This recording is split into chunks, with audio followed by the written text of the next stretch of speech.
বিশ্বনবীর গলার মধ্যে রশি ধরে টান দেয়া হতো। কয়েকবার বিশ্বনবীর এই ঘাড়ের এই চামড়া ছিঁড়ে গিয়েছে, একবার চাদর টান দেওয়ার কারণে, আরেকবার রশি টান দেওয়ার কারণে। বিশ্বনবী কিছুই বলেন নাই, ক্ষমা করে দিয়েছেন। যেই মক্কার শত্রুরা বিশ্বনবীকে মক্কা থেকে বিতাড়িত করেছেন এবং যেই রাতে উনি হিজরত করলেন, মাইগ্রেট করলেন, উনি কেঁদে কেঁদে বারবার মক্কার দিকে ফিরে তাকায়, হে আল্লাহ, আপনি আমাদের ধৈর্যশীল বানান। আমাদের ধৈর্য নাই, অল্পে আমরা অস্থির। আছে না নাই? এই দেশের মানুষ খুব বেশি অস্থির, বাংলাদেশের মানুষ খুব বেশি অস্থির। আমি পৃথিবীর অনেক দেশে ঘুরেছি, সেখানে দেখেছি মানুষজন খুব ধীরস্থির ভাবে কাজ করতে পছন্দ করে। সুপার শপে যদি কিনতে যায়, they maintain the queue in super shop. Super শপে লম্বা লাইন, সবাই যে ওখানে ভদ্রভাবে দাঁড়ায়, একজনের পর একজন যাবে। টিকিট কাটতে যাবে, লম্বা লাইন, একজনের পর একজন দাঁড়ায়, একজন যাবে আরেকজন। তো ওখানে যদি কোনো বাঙালি থাকে, তখন দেখা যায় তার অস্থিরতা। কেন সামনে এত লাইন, এত সময় লাগে কেন, আমি কখন পাবো, আমার কি হবে? অস্থিরতা আছে না নাই? মানে সে পারে না সামনে সবাইকে ডিঙ্গিয়ে আগে যে টাকা পে করবে, আগে যে টিকিট কাটবে। এই অস্থিরতা আমাদের কমাইতে হবে, ধৈর্যশীল হতে হবে। গোটা বিশ্বব্যাপী আমাদের এই বাংলাদেশের মানুষের এই বদনাম যে আমরা অস্থির প্রকৃতির, আমরা ঠান্ডা মাথায় ভাবি না। ঠান্ডা মাথায় ভাবতে হবে, ধৈর্যশীল হতে হবে। ইন্নামা সবরু ইনদা সাদামাতিল উলা। বিষ্ণু বলেছেন, বিপদের প্রথম ধাক্কায় যে সবর ধারণ করতে পারে সেই তো সবুর। এজন্য বিষ্ণু দোয়া করতেন, আল্লাহুম্মা জাআলনি সাবুরা, আল্লাহ আপনি আমারে ধৈর্যশীল বানান। ওয়া জাআলনি শাকুরা, আপনি আমার শুকরগুজার বান্দা বানান। বিশ্বনবীর চেয়ে ধৈর্যশীল, বিশ্বনবীর চেয়ে শুকরগুজার পৃথিবীর কেউ আছে? কথা বলেন। এমন তাবৎ কোনো অত্যাচার নাই যে অত্যাচার বিশ্বনবীর উপর করা হয় নাই। বিশ্বনবী মক্কার জামিনে যখন দাওয়াত দিতে লাগলেন, ওনারে পাগল বলা হতো, বলা হতো তুমি পাগল, বলা হতো মুহাম্মদ একটা কবি, বলা হতো মুহাম্মদ হচ্ছে গণক। বিশ্বনবী যখন রুকু দিতেন, সিজদায় চলে যেতেন, উটের পচা নারী ভুরি এনে বিশ্বনবীর কাঁধে ফেলে রাখা হতো। ধৈর্যশীল ছিলেন। এত অত্যাচার অনাচারের পরে যখন মক্কা বিজয়ের ক্ষণ আসলো, এই মক্কাকে বিশ্বনবীর করতলগত করে দিল কে? ফাতে মক্কা হলো। বিশ্বনবী চাইলে পিছে পিছে প্রতিটা কাফের মুশরিককে শেষ করে দিতে পারতেন, ঠিক কিনা?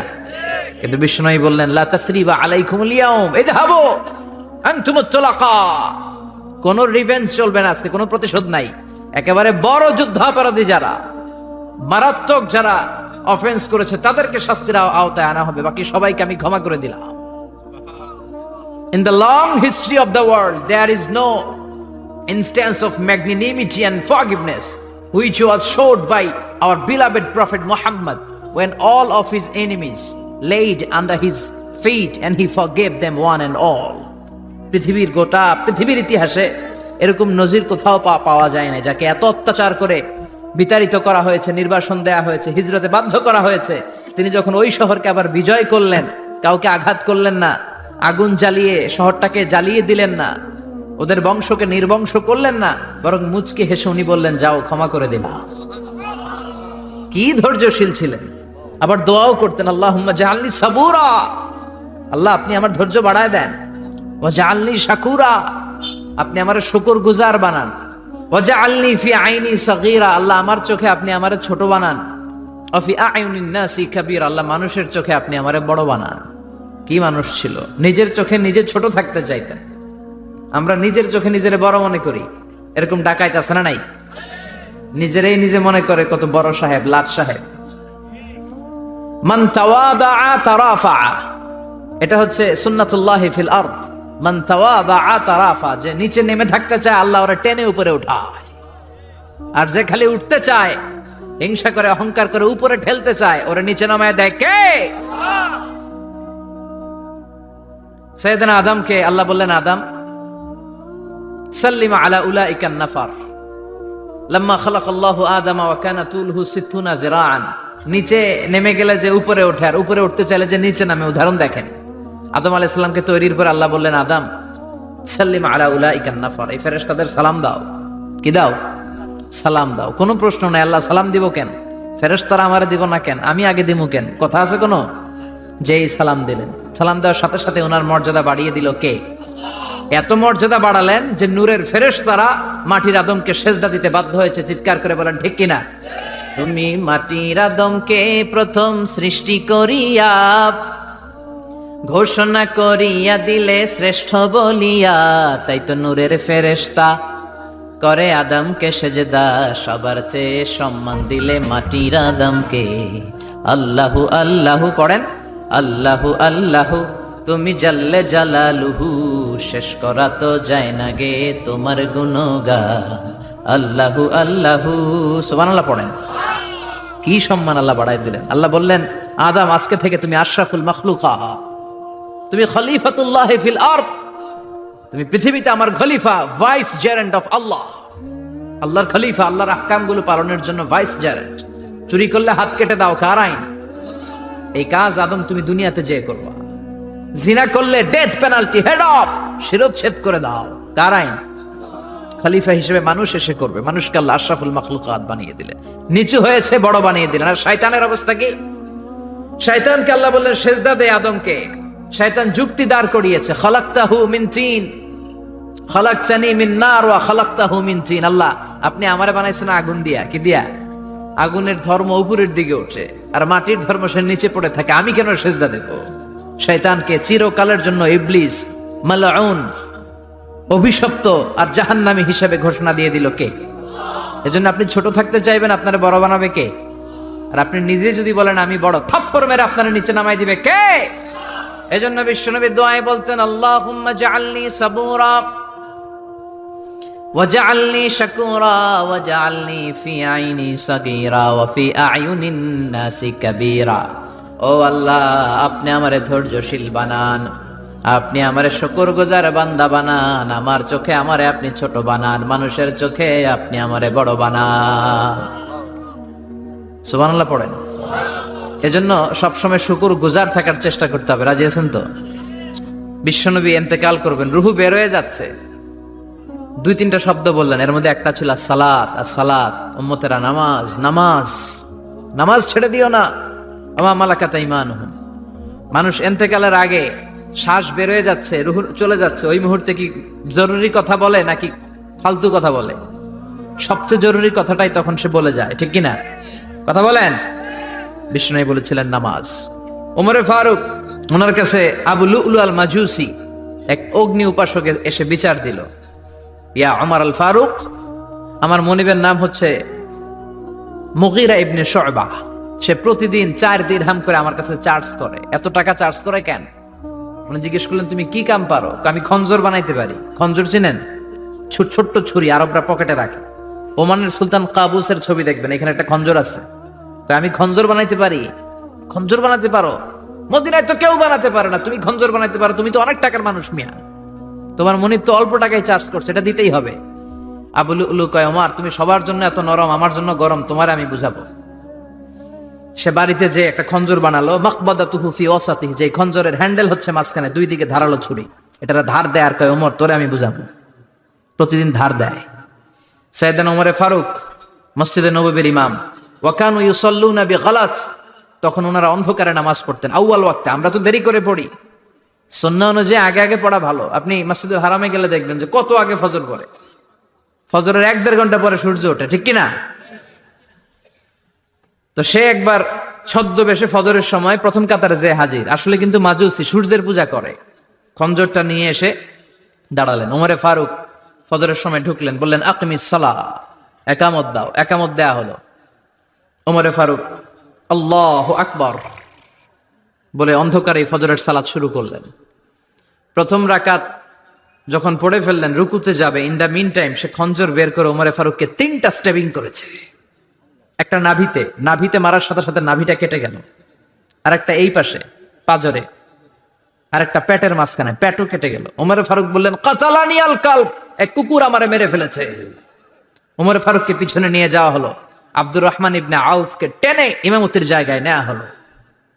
আর সে কাতারের মাঝখান দিয়ে খঞ্জর ঘুরাতে ঘুরাতে আগাতে লাগলো। ওর খঞ্জরের আঘাতে 7 থেকে 8 জন সাহাবী স্পট ডেথ, জায়গায় শেষ। ওমরে ফারুক বেহুশ। ওমরে ফারুক, ওনার মুখে দুধ দেয়, দুধ ওই নাভি দিয়ে বের হয়ে যায়। নাভিজ দেয়, নাভিজ পেট দিয়ে বের হয়ে যায়। রাষ্ট্রীয় চিকিৎসকরা বুঝতে পারলো উনি আর বাঁচবে না। বেহুশ, সবাই দাঁড়িয়ে আছে। কি হয় আমাদের আমিরুল মুমিনিনের? 10টি বছর তিনি অর্ধ পৃথিবীর শাসন করেছেন। উনার ভয়ে বাঘে মহিষে এক ঘাটে পানি খেত। হুশ ফেরার পরে ওমরে ফারুক বলেন, আমারে মারছে কে? আমার কি অবস্থা, বাঁচবো কিনা? আমার ছেলে আব্দুল্লাহ কোথায়? আব্দুর রহমান কোথায়? আমার বিবিরা কোথায়? কত সম্পদ আমার আছে, কোথায় গেলে ভালো চিকিৎসা পাওয়া যাবে? কিচ্ছু সে বলে না। হুশ ফিরার পরে ওমরে ফারুকের প্রথম প্রশ্নটা ছিল, আসল্লান্নাস, আসল্লান্নাস, আমার দায়িত্বে, আমার নেতৃত্বে যে ফজরের একটা নামাজ শুরু হয়েছিল, এটা কি ঠিক মতো শেষ হয়েছিল? আসল্লান্নাস, মানুষের নামাজটা পড়ছিল, এক রাকাতের দায়িত্ব পালন করতে পেরেছে, এরপর হুশ নাই। বাকি এক রাকাতের কি হয়েছে? মুসল্লিদের কি হয়েছে? সালাতটা ওয়াক্ত মতো হয়েছে কিনা? আসল্লান নাস, এটা ছিল ওমরে ফারুকের প্রশ্ন। সুবহানাল্লাহ কইবেন না? তাহলে এই সালাতের গুরুত্ব আছে না নাই? সর্বপ্রথম এই সালাতের ব্যাপারে in the day of judgement আমাদেরকে প্রশ্ন করবে কে? সালাতে কায়েম করো, সালাতে কায়েম করো, হবে সম্মানী তুমি, হবে জান্নাতি তুমি, হবে সম্মানী তুমি, হবে জান্নাতি তুমি, দিবে কাল হাসরে শীতল ছায়া আরশে আজিম, রাব্বিয়াল আলা, রাব্বিয়াল আযীম, রাব্বিয়াল আলা, রাব্বিয়াল আযীম। সুবহানাল্লাহ পড়ে। এজন্য নামাজ, নামাজ, এই নামাজ যাতে মিস হয়ে না যায়। সব মিস হতে পারে, নামাজ মিস হতে পারে না। আল্লাহ তুমি বুঝার তৌফিক দান করো, আমিন। আসেন আমরা আল্লাহর নামে 3টা তাকবীর দেই। গলা ফাটিয়ে আমার সাথে সাথে পড়েন, আল্লাহু আকবার, আল্লাহু আকবার, আল্লাহু আকবার। আল্লাহ তুমি কবুল করো। আমি আপনাদের খেদমতে সূরাত আত-তাহরীম থেকে ছোট্ট একটি আয়াতের অংশ তেলাওয়াত করেছি, যেখানে আল্লাহ তাআলা আমাদেরকে আহ্বান জানিয়েছে, ওহে বিশ্বাসীরা, পাপ হতে পারে, ভুল হতে পারে, অন্যায় হতে পারে, ওই অন্যায়ের উপর অটল থেকো না, আমার কাছে ফিরে আসো। কাম টু ইউর লর্ড, তোমার রবের দরবারে ফিরে আসো, ক্ষমার মতো ক্ষমা চাও, ক্ষমার মতো ক্ষমা চাইলে আমি সব ক্ষমা করে দেব। সুবহানাল্লাহ পড়েন। রব্বুল আলামিন বলেন, ইয়া আইয়ুহাল্লাযীনা আমানু তুবু ইলাল্লাহি তাওবাতান নাসুহা। ও বিশ্বাসীরা, ভুল করেছো, অন্যায় করেছো, পাপ করেছো, জুলুম করেছো, আমার কাছে ফিরে আসো, ক্ষমা চাও। ক্ষমার মতো ক্ষমা চাইলে সব গুনাহ মাফ করে দিতে পারে কে? পাপ নাই, গুনাহ করি নাই, এরকম কেউ আছি? কথা বলেন।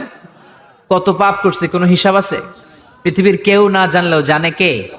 পৃথিবী না জানুক আমি তো জানি, আমি কি পাপ করেছি হায়, আমার পাপের করলে বিচার, বাঁচার আমার নাই উপায়, দয়াময় প্রভু মাফ করো আমায়, মাফ করো আমায়। পড়েন আমিন। আমাদের পাপগুলো ক্ষমা করে কে? চিল্লায় বলেন কে? আল্লাহ ডেকে বলে, গোলাম আমি হলাম গাফিরুয যামব কাবিলুত তাওব। আমার কাজ হলো ক্ষমা করা, আমার কাজ হলো তওবা কবুল করা। শয়তানের কাজ হলো ওয়াসওয়াসা দেওয়া, আমাদেরকে ভুল পথে নিয়ে যাওয়া, আর আমাদের কাজ হলো ভুল করে ফেলা। আল্লাহর কাজ হলো ভুলগুলো মাফ করে দেয়া। আল্লাহ ডেকে বলে, গোলাম তোরা যদি ভুল না করতি, তোরা যদি পাপ না করতি, তোরা যদি অন্যায় না করতি, তোদেরকে ধ্বংস করে দিয়ে এমন একটা জাতি আমি এই দুনিয়ার বুকে তৈরি করতাম, যারা সকালবেলা ভুল করে দুপুরে মাফ চাইতো, দুপুরে ভুল করে রাত্রে মাফ চাইতো, আজকে ভুল করে আগামীকাল মাফ চাইতো, আর আমি আল্লাহ গুনাহগুলো তাদের সব ক্ষমা করে দিতাম। ক্ষমা করে দিতে আল্লাহর বড্ড ভালো লাগে। বান্দা আল্লাহর কাছে বারবার চাক, চোখের পানি ছাড়ুক, এটা আল্লাহ পছন্দ করে। চোখের পানির যে কত পাওয়ার আপনি কল্পনাই করতে পারবেন না। অনুশোচনার চোখের পানি, চোখ বেয়ে নাকের ডগা পেয়ে জমিনে পড়ার আগেই আল্লাহ এই বান্দারে মাফ করে দেয়। বিশ্বনবী ডেকে বলে, ও আমার উম্মতেরা শোনো, আল্লাহর কাছে দুনিয়ার মানুষদের 2 ফোঁটা পানি সবচেয়ে প্রিয়। এক হলো জিহাদের ময়দানে রক্তের ফোঁটা, 2 হলো অনুতপ্ত বান্দার চোখের পানির ফোঁটা। কত ভুল আপনি করেছেন, কত অন্যায় আপনি করেছেন, কত পাপ আপনার হয়েছে, কত মিথ্যা আপনি বলেছেন, কয় ওয়াক্ত নামাজ ছেড়েছেন, কয় লাখ টাকা ঘুষ খেয়েছেন, কত যৌতুক আপনি খেয়েছেন, কত মিথ্যা আপনি বলেছেন। আপনার পাপ যত বড় হোক, যত বিশাল হোক, যত বেশি হোক, আল্লাহর দয়ার পরিসীমা তার চাইতেও বড়। আপনার পাপ, আপনার অন্যায়, আপনার জুলুমগুলো যদি হয় খালের পানির সমান, বিলের পানির সমান, আল্লাহর দয়া সাগরের পানির সমান। আপনার পাপ যদি হয় সাগরের পানির সমান, আল্লাহর দয়া মহাসাগরের পানির সমান। আপনার পাপ আর অন্যায় যদি হয় পাহাড়ের সমান, আল্লাহর দয়া আকাশের সমান। আপনার পাপ যদি হয় আকাশের সমান, আল্লাহর দয়া আরশের সমান। এজন্য আল্লাহ বললেন, ইয়া আইয়ুহাল্লাযীনা আমানু তুবু ইলাল্লাহি তাওবাতান নাসুহা। ও আমার গোলাম, তুই তোর নিজেরে যত বেশি ভালোবাসিস তার চেয়েও আমি তোরে বেশি ভালোবাসি। তোর বাবা মা তোরে যত বেশি ভালোবাসে তার চেয়েও আমাদেরকে বেশি ভালোবাসে কে?